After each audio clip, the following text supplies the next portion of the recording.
फिर भी डर के मारे सबकी जान सूख गई थी। पायलट कंट्रोल में लाने की पूरी कोशिश कर रहे थे, लेकिन अब बहुत देर हो चुकी थी। अचानक सामने एक ऊंचा पहाड़ नजर आया और इससे पहले कि कोई कुछ समझ पाता, प्लेन सीधे उस पहाड़ से जा टकराया। एक जबरदस्त धमाका हुआ। प्लेन दो हिस्सों में बट गया। कुछ यात्री पिछली तरफ के हिस्से के साथ हवा में उड़ गए और हमेशा के लिए गुम हो गए, जबकि आगे का हिस्सा बर्फ की चट्टानों से टकराकर बुरी तरह रगड़ खा गया। टक्कर इतनी भयानक थी कि सीटें एक दूसरे के ऊपर चिपक गईं और कई लोग कुचल कर वहीं मर गए। जो लोग बच गए थे उन्होंने किसी तरह खुद को संभाला और बाकी जख्मी यात्रियों की मदद करने लगे। कुछ खिलाड़ी पायलट केबिन की ओर दौड़े, लेकिन वहां जाकर देखा दोनों पायलट्स की मौत हो चुकी थी। चारों तरफ चीखें, खून और बिखरे हुए शरीर थे। ये दृश्य किसी डरावने सपने से कम नहीं था। उस प्लेन में कुल 45 लोग सवार थे, लेकिन क्रैश के बाद सिर्फ 27 लोग जिंदा बचे। बाकी 18 की वहीं मौत हो गई थी। शाम हो चुकी थी। बाहर का अंधेरा और ठंड बढ़ती जा रही थी। ठंडी हवा इतनी तीखी थी कि जीवित बचे लोगों के हाथ पांव सुन्न पड़ गए थे। ठंड से बचने के लिए उन्होंने प्लेन में पड़े सामान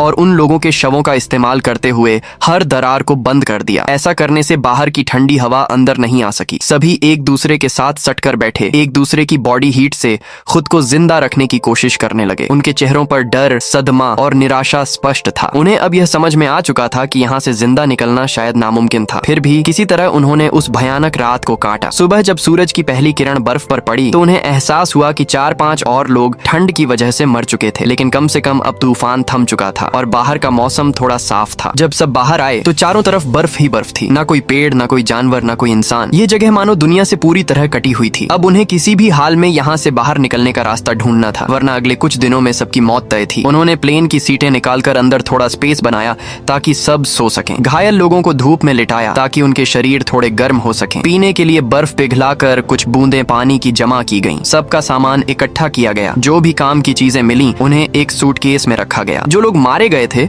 उनकी बॉडीज को प्लेन से थोड़ा दूर ले जाकर बर्फ से ढक दिया गया ताकि जब मदद पहुंचे तो उन्हें सम्मान के साथ वापस ले जाया जा सके। थोड़ी देर बाद जब माहौल थोड़ा शांत हुआ तो सबने राहत की सांस ली। अब उन्हें भूख सताने लगी। थोड़े से बचे हुए खाने को सब में बराबर बांटा गया। हर किसी को बस एक छोटा टुकड़ा मिला, लेकिन जिंदा रहने के लिए यही उनका सहारा था। सबको उम्मीद थी कि शायद अब तक सरकार को पता चल गया होगा कि उनका प्लेन क्रैश हो गया है और जल्द ही मदद आने वाली है, लेकिन मदद इतनी आसानी से नहीं आने वाली थी। उनकी जगह ऐसी थी जहाँ चारों तरफ ऊंचे पहाड़ थे। एक गहरी घाटी में वो फंसे थे और तभी ऊपर से एक और प्लेन गुजरा। सभी लोग दौड़कर बाहर निकले, जोर जोर से चिल्लाने लगे, हाथ हिलाए, कोट जलाए ताकि धुआं बने। पर अफसोस वो प्लेन इतनी ऊंचाई पर था कि उसने नीचे झांक कर देखा भी नहीं। कुछ ही सेकंड में वो आसमान में गायब हो गया। रात फिर से उतर आई। रात के समय ठंड से बचने के लिए सभी ने अपने पास मौजूद सारे एक्स्ट्रा कपड़े पहन लिए और वापस प्लेन के अंदर जाकर छिप गए। किसी तरह उन्होंने वो रात भी काट ली। अगली सुबह जब सूरज निकला तो नांदो नाम के एक युवक